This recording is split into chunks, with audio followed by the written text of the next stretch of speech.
오늘 말씀은 소돔과 고모라 성의 심판 사건 이후에 다시 아브라함의 삶의 이제 모습을 보여줍니다. 본문 말씀은 나그네로 이방 이주민으로 그렇게 가나안 땅에 와서 살아간 아브라함이 마주했던 또 하나의 사건을 보여주면서 본토 친척 아비 집의 그 편안한 생활, 이미 정착되어 많은 것을 이룬 그 삶을 버리고 떠나와서 아브라함이 마주해야만 했던 그 어려움들, 두려움들, 걱정들, 염려들, 이런 것을 압축적으로 보여주는 말씀이라고 할 수가 있습니다. 그리고 그런 과정에서 하나님께서 어떻게 아브라함의 삶을 이끌어 가셨는지, 또 그를 위로해 주셨는지를 오늘 말씀을 통해서 볼 수가 있습니다.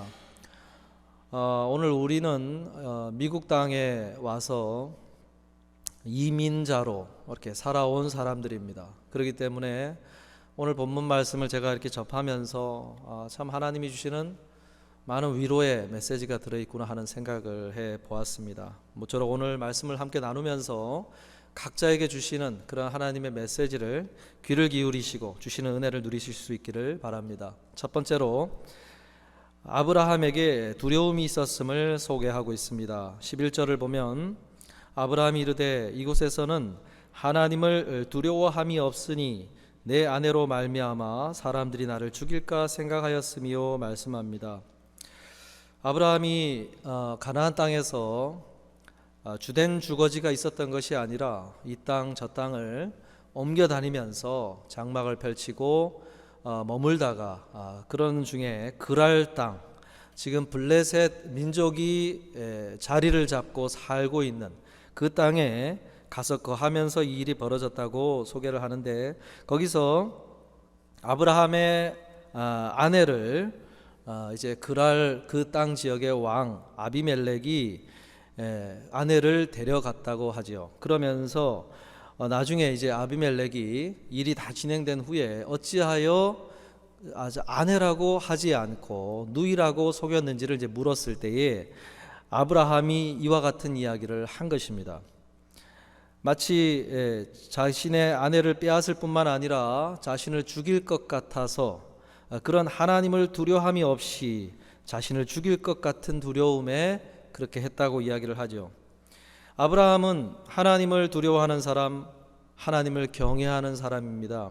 그런데 아브라함 안에서 어떤 두려움이 스멀스멀 생겨났냐면은 하나님을 믿지 않는, 하나님을 두려워하지 않는, 하나님을 전혀 상관하지 않는, 신경 쓰지 않는 사람들, 그런 사람들을 마주하면서 특별히 그 땅의 최고 권력자 아비멜렉과 같은 힘을 가진 자 앞에서, 그들 앞에서 갖게 된 두려움이 있었다는 거예요. 어떤 종류의 것이냐?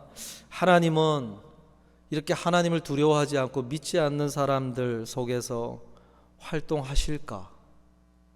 이런 사람들에게도 하나님은 역사하시는 것일까? 이런 종류의 질문이 생기면서 그 마음에 두려움이 생겼다는 거예요.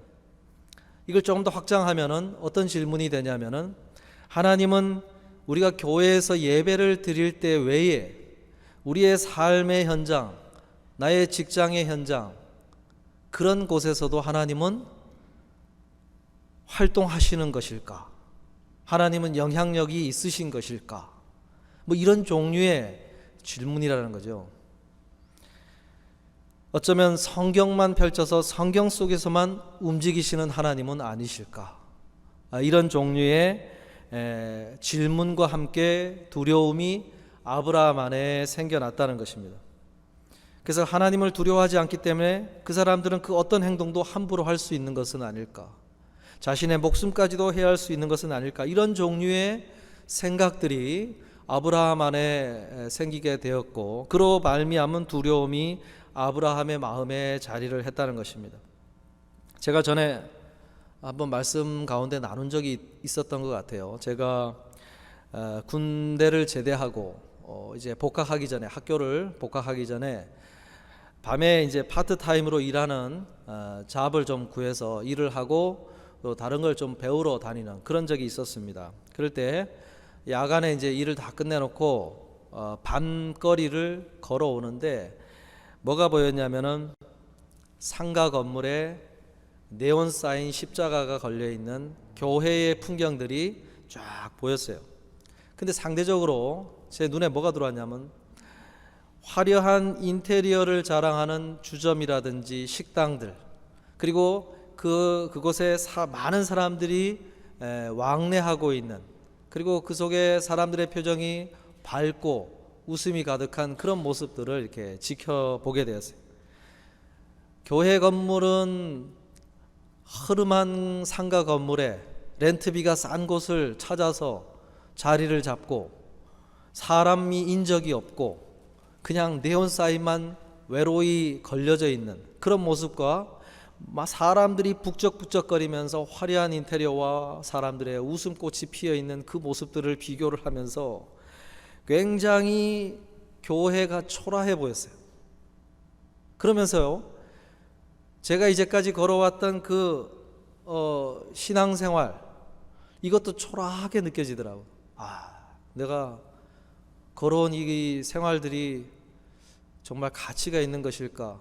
별로 무가치하게 느껴지는 그런 느낌이 확 들면서 굉장히 회의감이 들기도 하고 그런 적이 있습니다. 아브라함에게도요, 75세에 이룬 거 다 정리를 해가지고 길을 떠나와서 20여 년이 훌쩍 넘은 그 세월이 지나도록 떠돌이 신세에서 벗어나지 못하고 여전히 이 땅 조금 가서 아쉬운 소리하고 저 땅 저쪽에 가서 아쉬운 소리하고 그러다가 이제는 내 아내도 지키지 못하는 그런 무기력한 자신의 모습 앞에서 굉장히 그런 종류의 질문들과 회의감과 초라함이 생겼다는 거죠. 그런 나그네로서의 서름과 두려움이 쌓여져 있다가 이렇게 건드려지는 바람에 참 슬픈 그런 힘든 그런 시간을 마주한 것이 아브라함의 모습이었습니다. 그래서일까 하나님께서는 이 상황에서 아브라함에게 나타나지 않고 바로 하나님을 두려워하지 않는 사람들의 수장 아비멜렉에게 역사하시는 모습, 그의 꿈을 통해 나타나시는 모습으로 역사를 하셨다는 것입니다. 아비멜렉은 하나님을 믿는 사람은 아닙니다. 그러나 그 당시의 종교의 방식이 꿈을 통하여 계시를 받는 우상 종교들의 어떤 중요한 메시지의 루트가 꿈이었습니다. 그래서 하나님은 그가 알 수 있는 방식으로, 그러한 방식으로 나타나셔서 그에게 메시지를 분명하게 전달을 하신 것입니다. 그리하여서 그가 하나님을 두려워하는, 하나님 여호와 신을 두려워하는 그 두려움의 마음으로 나머지 아브라함에게 그 모든 상황을 회복시켜 주시는 액션이 나오도록 하셨다는 것입니다. 여러분, 하나님은 대부분 그를 믿고 경외하는 사람들에게 직접적인 메시지와 나타나시기를 즐겨하셔요. 그러나 필요하실 때는 이와 같은 모습으로 그분의 존재와 영향력을 믿지 않는 사람들 가운데도 가감없이 영향력을 발휘하신다는 것을 보여주는 것입니다. 여러분, 그런 면에서 오늘 이 메시지를 어떻게 적용해야 될 것인가, 그것은 내가 다니고 있는 하나님이 영향력을 미치지 못한다고 생각하는 사업장, 직장, 가정, 내가 그렇게 생각하는 곳곳을 향하여서 하나님이 그곳에서도 다스리시고 역사하시고 움직이신다는 사실을 인정하기를 하나님이 원하신다는 것입니다. 모세에게 하나님께서 나타나실 때요, 내가 선 곳은 거룩한 땅이니 내 발에서 신을 벗어라 말씀하셨죠. 40년 동안 수십 번 수백 번 양들을 데리고 다니면서 양들을 치기 위한 목동의 좌부로서 걸어 다녔던 그 평범한 일상의 길, 그 길에서 하나님은 내가 선 곳은 거룩한 땅이니 내 발에서 신을 벗어라. 모세가 새로운 사명의 걸음이 시작된 지점은 바로 거기였어요. 하나님의 주권을 인정하는, 하나님의 주권을 인정하는 그 걸음에서부터 나머지 40년의 새로운 모세의 인생이 시작이 됐다는 것입니다. 하나님은 지금도 마찬가지입니다. 우리가 하나님을 인정하지 않는 그곳에 하나님이 함께하고 계시고 하나님이 임재하시는 곳이라는 사실, 하나님의 주권이 미치고 있는 그곳이라는 사실을 우리가 인정하는 순간 우리의 삶에 새로운 눈이 떠진다는 거예요. 오늘 말씀에서 우리는 그것을 보기를 하나님이 원하신다는 것을 알아야 됩니다. 고린도전서 15장 10절 지난주에 나눴지요. 나의 나 된 것은 하나님의 은혜로 된 것이다. 내 힘으로 내 능력으로 할 수 있다고 여기는 그곳에 하나님의 은혜로 될 수 있다 인정하는 그곳에서부터 내 삶의 새로운 지경이 펼쳐질 줄로 믿습니다. 그러한 걸음을 걸으신 우리 모두가 되시기를 주님의 이름으로 축복합니다. 둘째로, 하나님께서는 아브라함을 아비멜렉에게 선지자로 소개를 하셨습니다. 7절에 보면 이제 그 사람의 아내를 돌려보내라. 그는 선지자라. 그는 선지자라. 하나님께서 아브라함을 다른 호칭을 사용하셔서 소개할 수도 있는데 굳이 선지자라고 표현한 이유가 뭘까? 이 선지자라는 말은요, 히브리어로 나비라고 하는데 아주 초자연적인 신의 뜻을 대변하거나 예언의 영감을 받은 사람을 표현할 때 쓰는 말이에요. 그 당시에 다른 종교를 믿는 고대 그 사람들에게도 그와 같은 역할을 하는 사람들이 다 있었습니다. 특별히 블레셋 민족은 여러 가나안 땅에 다신교를 믿는 국가였어요. 그래서 좀 더 힘이 센 신이 있고 열등한 신이 있고 우월한 신이 있고 해서 그 신의 질서를 가지고 있는 가장 힘이 센 신을 그래서 섬기려고 하는 그런 성향을 가진 종교를 가진 민족이었어요. 특별히 사무엘상 4장 5장에 가면은 그들의 민족의 신이 등장을 하지 않습니까? 엘리 사사의 아들, 두 아들이 블레셋과의 전투에서 이겨보고자 하나님의 법궤를 앞장세워서 전투에 나가지요.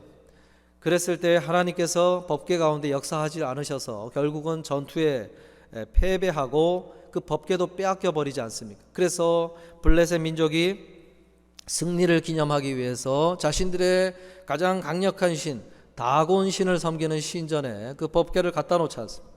그 다음날 가봤더니 그 다곤 신의 우상의 머리가 잘려가지고 바닥에 떨어져 있는 상태, 그런 것을 목도를 하고 기겁을 해서 결국은 법궤를 돌려보내지 않습니다.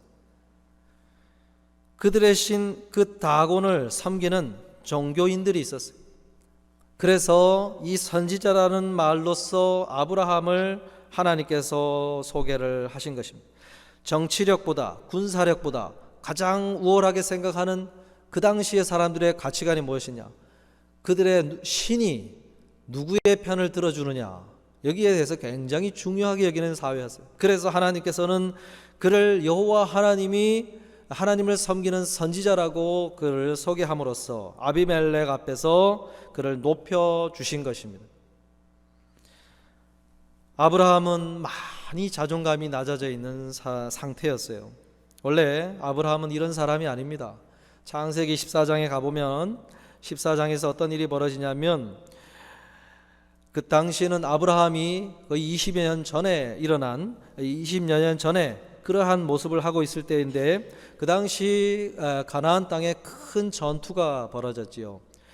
가나안 민족이 특별히 엘람 왕이라고 하는 그돌라오멜 왕이 8개의 성읍을 전쟁을 벌여서 굴복을 시키고 자신의 속국으로 만들어 버립니다. 그래서 조공을 바치는 대가로 안전을 보장해주는 그런 평화를 유지하고 있던 시절에 특별히 조공을 12년째 바치던 남쪽의 5개의 성읍들이 13년째 되는 해에 조공 바치기를 거절을 하죠.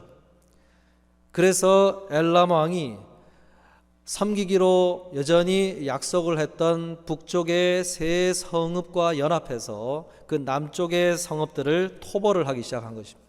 그때에 조카 롯이 살고 있던 소돔성이 전쟁에 패해서 포로로 잡혀가는 사건이 벌어집니다. 그럴 때 그 소식을 들은 아브라함이 어떻게 했다고 소개합니까? 집에서 훈련된 자 318명을 뽑아가지고 특공대를 조직해서 쳐들어가지 않습니까? 그래서 조카 롯을 빼내와요. 그 정도로 아브라함은 거침이 없고 용기가 있고 담대한 사람이었어요. 그런 사람이 20여 년이 지나온 다음에 아비멜렉 앞에서 건강에 약하고 건강이 문제가 생기고 또한 그들과 대결하기에 너무 초라해 보이는 그러한 여러 가지 것들을 비교해 봤을 때 너무나 자존감이 낮아지고 힘들어하는 무기력한 그런 모습으로 있는 아브라함을 하나님께서 그 아비멜렉 앞에서 그런 방식으로 높여주신 것입니다. 여러분, 우리는 마치 아브라함과 같은 모습으로 우리가 인생을 지나가는 시점에 그런 모습을 하고 있을 때가 있습니다. 나의 힘과 나의 어떤 건강과 재력이나 학력과 나의 사회적인 지위와 어떤 힘 있는 사람들과의 관계들, 이런 것들을 통해서 자신감을 얻고 뭔가 해 나가던 그런 걸음에서 어느 순간 건강을 내세울 수도 없고 또한 내가 가진 어떤 재력이나 학력이나 여러 가지 것들을 내세울 수 없는 그러한 모습을 하고 있는 나 자신이 너무나 초라하게 느껴질 때가 있을 수가 있다는 거예요. 특별히 여러 이민자 생활을 수십 년을 하면서 그렇게 되지 않습니까? 점점 언어에도 자신감이 없어지고 여러 가지 것들 속에서 나의 자존감이 많이 낮아지고 힘들어할 때, 아브라함이 그랬어요. 아브라함이 가나안 땅에서 살아가면서 처음 들어와서 얼마 안 됐을 때는 그렇게 달려가서 용기를 낼 수 있는 사람이 20여 년이 지나는 동안에 가나안 땅에서 이방인으로 나그네로 살아가는 동안에 그렇게 많이 자존감이 낮아져 버리게 됐다는 것입니다. 여러분, 그럴 때요, 우리가 가진 것으로 나를 높이지 못할 때 하나님께서는 내가 힘이 없고 자존감이 낮아져 있을 때 우리를 오히려 그때에 높여주신다는 것입니다. 그때에 하나님의 은혜로 우리를 높이신다는 것입니다. 여러분, 제가 예전에 삿갓조개 이야기를 예화로 든 적이 있었는데요, 삿갓조개가요 어떻게 살아남는 방법을 발전을 시켰느냐. 삿갓조개는 큰 파도가 한번 밀려올 때마다 그 힘을 버티기 위해서 어떻게 해야 살아남을 것인가, 그것에 맞추어서 자신의 살아남는 방법을 발전시킨 거예요. 발전시켰다고 할 수 있습니다. 큰 파도가요 바위를 한번 칠 때 시속 300마일 이상의 힘이 가해진다고. 그럴 때 삿갓조개는 그 파도에 견디기 위해서는 자신의 힘을 키운 게 아니라요, 바위의 힘을 의존하는 방법을 발전시킨 거예요. 특별한 단백질 물질을 배출해 내어서 그걸 가지고 압착을 시키는 거죠. 그 바위에 압착을 해서 그 바위에 붙어 있는 힘을 길러낸 거예요. 그래서 자신의 힘으로 그것을 견뎌내는 것이 아니라 바위의 힘을 의지해서 그 큰 파도를 견뎌내면서 살아가게 됐다는 거예요. 마찬가지로요, 아브라함이 처음에는 자신이 가진 능력과 힘으로 어떤 문제들을 헤쳐나가려고 했던 삶을 살았다고 한다면 점점 세월이 흘러갈수록 그러한 방식이 아니라 하나님의 은혜를 구하면서 하나님이 힘들고 어렵고 순간순간 힘들 때마다 그것에 개입해 가시는 그 하나님의 힘을 의지해서 살아가는 방식으로 그 가나안 땅의 삶의 여정을 걸어가기 시작을 했다는 것입니다. 오늘 사건은 그런 아브라함이 그러한 하나님을 경험하면서 이제는 내 건강으로, 내가 예전에 20년 전에 특공대를 구성해서 그렇게 문제를 해결했던 방식이 아니라 하나님이 그에게 두려움을 안겨줌으로 해서 그 문제를 해결해 가시는 그러한 방법으로 삶의 걸음을 걸어가기 시작을 했다는 것입니다. 사랑하는 성도 여러분, 오늘 여러분은 어떤 것을 의지하고 살아가고 있습니까? 무엇으로 문제를 해결해 가려고 하십니까? 여러분, 한번 이민자 생활 지나오시면서 문제가 없는 적이 없잖아요. 이거 하나 해결해 놓고 나면 또 저기서 문제가 터지고, 이거 하나 해결해 놓고 나면 또 저기서 문제가 터지고, 그러한 문제는 끊임없이 벌어질 때에 이제는 더 이상 옛날 방식으로 그것을 해결해 가기는 점점 어려워진다는 것을 우리는 이제 인정을 하게 됩니다. 그럴 때요, 하나님의 사람들은 무엇을 발전시켜야 되느냐? 예전에는 기도하지 않았던, 예전에는 기도해 본 적이 없는 그런 주제들을 꺼내어서 하나님 앞에 한번 기도해 보기 시작하는 그런 걸음이 이루어져야만 점점 세월이 흐르는 가운데서도 걸어갈 수 있다는 거예요. 그런 거 많지 않습니까? 내가 기도하지 않는 영역들 상당히 많잖아요. 그럴 때에 점점 마주하는 문제들 앞에서 그런 걸 꺼내야 된다는 거예요. 그런 걸 꺼내어서 하나님 앞에 내어놓고 기도하는 걸음을 발전을 시키고 하나님의 힘에 의지하는 법을 점점 개발해 나가야 된다는 것입니다. 그래야만 이겨갈 수 있어요. 아브라함요, 그것을 보여주고 있습니다. 사랑하는 성도 여러분, 우리도 이와 같이 내가 힘을 주고 애를 써야만 해결될 수 있을 거라고 여겼던 그 문제들에게 내 힘을 좀 빼고 하나님의 힘의 손길을 기대하면서 그것을 경험하면서 그렇게 걸어가셔서 이민생활 여전히 힘들지만은 그러나 하나님이 주시는 힘과 능력 따라 끝까지 걸어가시는 우리 모두가 되시기를 주님의 이름으로 축복합니다. 셋째로요, 하나님께서는 아브라함의 기도에 대한 응답으로서 그 모든 은혜를 마무리 지었다는 것입니다. 7절 후반부에 보면요, 그가 너를 위하여 기도하리니 내가 살려니와 내가 돌려보내지 아니하면 너와 내게 속한 자가 다 반드시 죽을 줄 알지니라 말씀을 합니다. 여기서 우리는 무엇을 알게 되냐면 하나님께서 마무리 지을 수 있는데 그 마무리를 아브라함이 너를 위하여 기도하리니 아브라함의 기도를 통해서 하실 것이고 또 실제로 기도를 통해서 그 일을 마무리 짓도록 하셨다는 것입니다. 여러분, 여기서 우리가 무엇을 생각해야 될 것이냐? 여러분, 우리가 드리는 기도 자체는 아무런 보잘것 없어요. 힘이 없어요. 그것이 무슨 힘이 있을까? 무슨 도움이 될까? 우리가 기도하고 나서 그런 게 느껴지지 않습니까? 이게 뭐 기도한다고 뭐가 될까? 우리가 그렇게 여기기 때문에 사실은 기도를 안 하는 거예요. 근데 여기서 보면은 아브라함의 기도 자체가 힘이 있는 것이 아니라 그것을 하나님이 원하신다는 거예요. 이게 중요합니다. 하나님이 그것을 원하신다는 거예요. 하나님이 하는 일의 일부분이 나의 기도가 포함되기를 원하신다는 거예요. 그래서 기도하라는 거예요. 하나님이 그것을 원하신다. 그게 하나님이 선호하시는 일의 방식이라는 거예요. 하나님 나라의 일을 진행시키시는 하나님이 선호하시는 일의 방식이라는 거죠. 그것 때문에 우리는 기도해야 된다는 것입니다.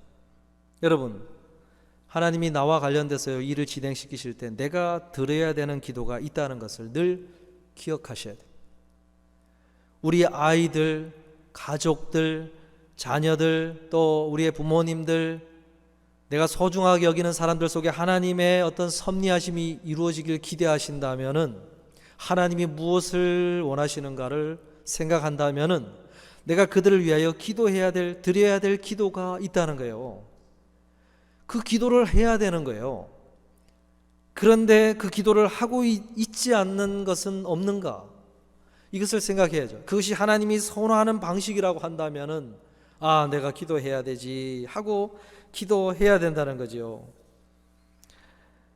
5만 번 기도 응답을 받았다고 하는 영국의 19세기 고아원 사역으로 유명한 그 조지 뮬러가 있지 않습니까? 그가 기도 수첩을 작성한 것으로 유명하지요. 기도 수첩. 보통 우리는 기도하고 잊어버립니다. 그러나 그런 특이한 방식이 뭐냐면은 기도 제목을 적어요. 기도를 드린 날짜와 그것이 응답된 날짜를 기록을 해갑니다.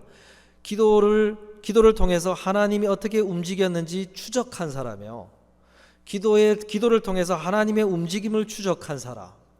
그래서 그가의 기도가 독특하고 특이한 것입니다.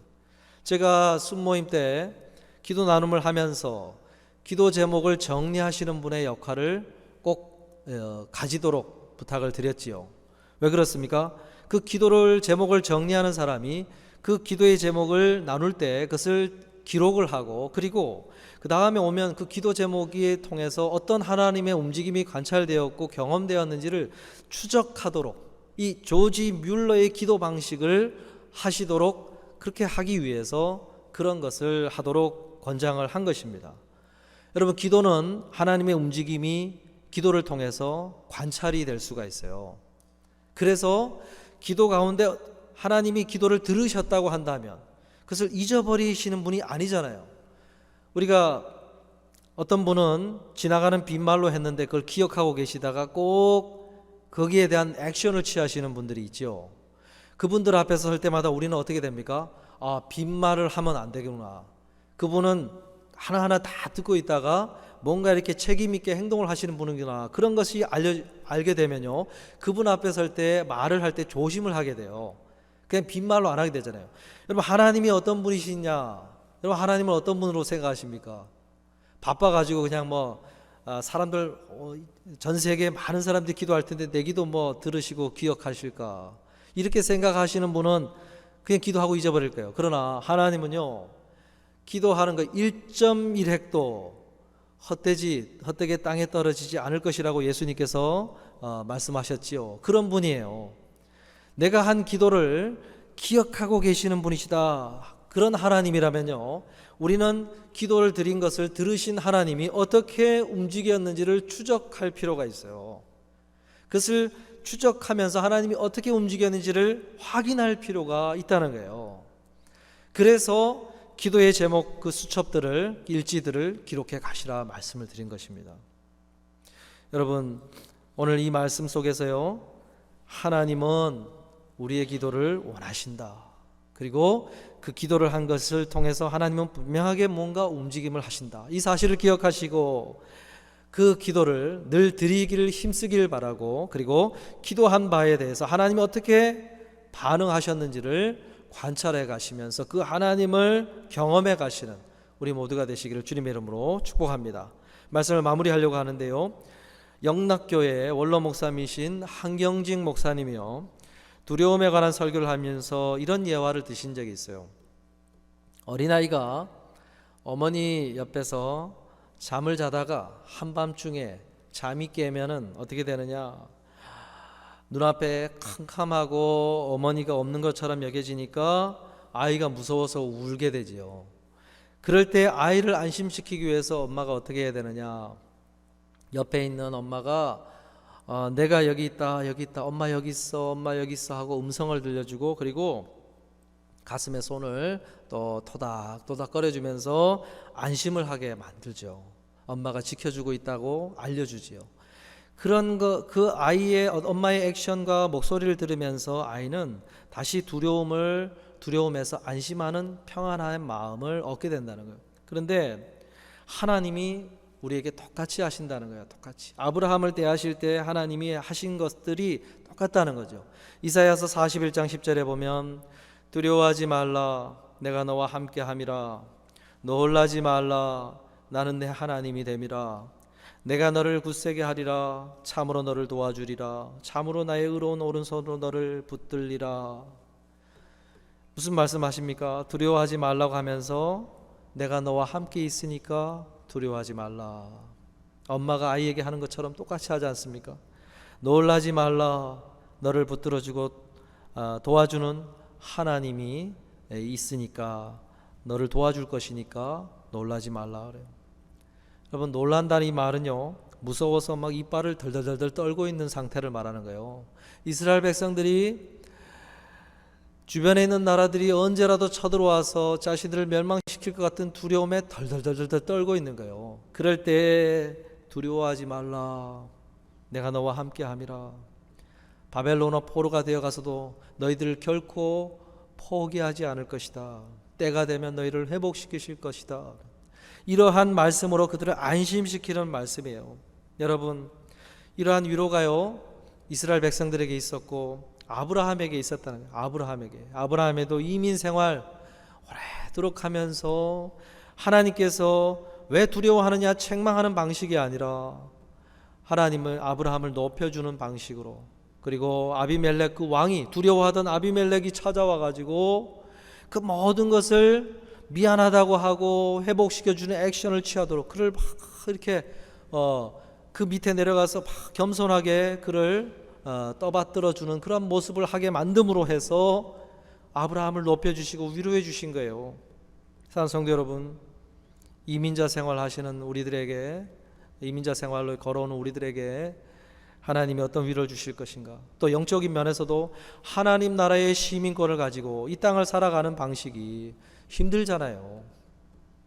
여기에 어디서 정착 못하고 늘 하나님 나라를 위해서 우리가 포기해야 될 것이 있고 순종해야 될 것이 있다고 자꾸 얘기를 하시니까 적당한 선에 자꾸 이 땅에 정착할 삶을 추구하는 것이 아니고, 그렇게 하나님 나라의 이민자로 이 땅을 살아가는 그리스도인인 우리들에게 하나님은 이러한 위로와 도우심을 주신다는 것입니다. 여러분, 미국 생활 쉽지 않지요. 하나님 나라의 사람으로 살아간다는 것도 쉽지 않죠.